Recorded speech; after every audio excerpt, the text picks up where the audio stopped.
বর্তমানে ভারতগামী ভিসার মধ্যে বেশিরভাগই মেডিকেল ভিসা। খুবই কম পরিমাণে ভিসার জন্য স্লট ছাড়ছে ভারতীয় ভিসা সেন্টার। অনেকেই বেশ মোটা অঙ্কের টাকা দিয়ে স্লট নিয়ে থাকেন। স্লট নেওয়ার পরে ভিসার কাগজপত্র জমা দিলেন, কিন্তু সে ভিসাটা হয়নি, আপনাকে পাসপোর্ট ফেরত দেওয়া হলো। তো কি কারণে আসলে ভিসাটি হলো না? যে ডকুমেন্টগুলো দেওয়া দরকার সেই ডকুমেন্টগুলো যথাযথভাবে আপনি সাবমিট করেন। তো কি কি ডকুমেন্ট ভারতীয় মেডিকেল ভিসার ক্ষেত্রে আপনাকে দিতে হবে সে বিষয়ে বিস্তারিত থাকছে আজকের ভিডিওতে। তো আসুন ভিডিওটি শুরু করছি।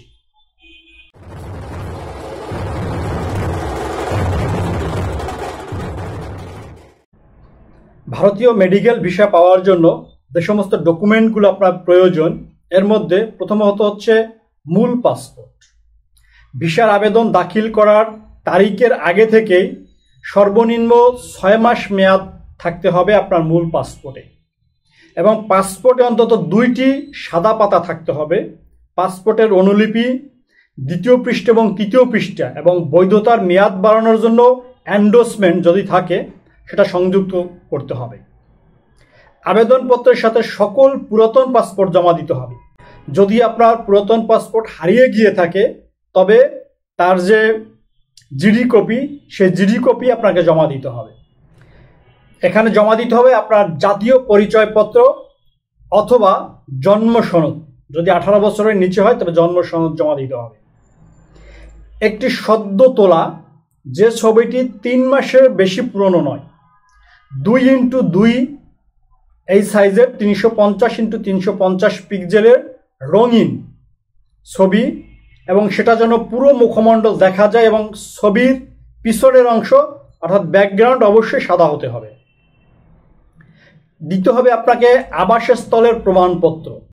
আপনি বর্তমান যেখানে অবস্থান করছেন তার ইউটিলিটি বিল অর্থাৎ বিদ্যুৎ বিল, টেলিফোন বিল, গ্যাস বিল বা পানির বিল এর ফটোকপি জমা দিতে হবে, এবং সেটা অবশ্যই গত 6 মাসের ভিতর হতে হবে। পেশার প্রমাণপত্র, চাকরিদাতার কাছ থেকে আপনার সনদ নিতে হবে। শিক্ষার্থীদের ক্ষেত্রে শিক্ষা প্রতিষ্ঠানের আইডি কার্ডের অনুলিপি সংযুক্ত করতে হবে।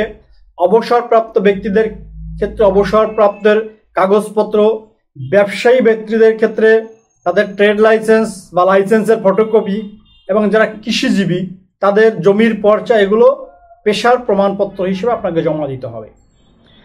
আর্থিক সচ্ছলতার প্রমাণপত্র, আবেদনকারীর জন প্রতি 150 মার্কিন ডলারের সমপরিমাণ বৈদেশিক মুদ্রার এন্ডোর্সমেন্ট অথবা আন্তর্জাতিক ক্রেডিট কার্ড, অথবা সর্বশেষ গত 6 মাসের ব্যাংক স্টেটমেন্টের অনুলিপি দিতে হবে। যদি ব্যাংক স্টেটমেন্ট দেন সেখানে অবশ্যই ব্যাংকে সর্বনিম্ন পার পার্সন অর্থাৎ প্রত্যেক পার্সনকে 20,000 টাকা করে সর্বনিম্ন থাকতে হবে। অনলাইন ভিসা অ্যাপ্লিকেশন ফর্ম, যেটাতে বিজিডি নিবন্ধন নম্বর দেওয়া থাকবে, সেই অ্যাপ্লিকেশন ফর্মটি জমা দিতে হবে। আবেদনকারীকে অনলাইন অ্যাপ্লিকেশন ফর্মে দেওয়া নির্ধারিত স্থানে তার ছবিটি স্ক্যান করে আপলোড করতে হবে। আবেদনকারীকে অবশ্যই নিশ্চিত থাকতে হবে যে তার বর্তমান যে পাসপোর্ট এর জন্ম তারিখ এবং জন্মস্থানের সাথে পুরাতন পাসপোর্টের জাতীয় পরিচয়পত্র এবং জন্ম নিবন্ধন সনদের তথ্যের মিল রয়েছে। সাক্ষাতের দিন আবেদনপত্রের সাথে অবশ্যই সকল পুরাতন পাসপোর্ট জমা দিতে হবে। সকল পুরাতন পাসপোর্ট ছাড়া আবেদনপত্রটি অসম্পূর্ণ বলে বিবেচিত হবে। বাংলাদেশি পাসপোর্টধারীদের ক্ষেত্রে সব ধরনের ভারতীয় ভিসা এর অ্যাপয়েন্টমেন্টের তারিখ এবং সময়ের ভিত্তিতে গ্রহণ করা হয়। আপনি যে এলাকায় ফর্ম জমা দেবেন সেই এলাকায় অর্থাৎ বর্তমান ঠিকানায় ন্যূনতম আপনাকে 6 মাস থাকতে হবে। এই যে ডকুমেন্টগুলো বললাম, এই ডকুমেন্টগুলো প্রত্যেক ভিসাধারী ক্ষেত্রের অবশ্যই প্রযোজ্য, যে কোনো ধরনের ভারতীয় ভিসা হোক না কেন। মেডিকেল ভিসাধারীদের জন্য বিশেষ যে ডকুমেন্টগুলো দরকার, নির্দিষ্ট তারিখ দিয়ে ভারত থেকে মেডিকেল আমন্ত্রণপত্র অর্থাৎ মেডিকেল অ্যাপয়েন্টমেন্ট লেটার যেটা আমরা বলি, সকল ঔষধের মূল নথি, স্বীকৃত হাসপাতাল ডাক্তারের কাছ থেকে রোগীর চিকিৎসাধীন অবস্থায় বিশদ নির্দেশ সহকারে চিকিৎসার মূল সনদপত্র। প্রথম ভ্রমণের ক্ষেত্রে বিদেশে চিকিৎসা সুবিধা উপভোগের জন্য উপস্থিত ডাক্তারের কাছ থেকে সুপারিশ। ভারতের অব্যাহতভাবে চিকিৎসার ক্ষেত্রে ভারতের উপস্থিত ডাক্তারের কাছ থেকে সুপারিশ।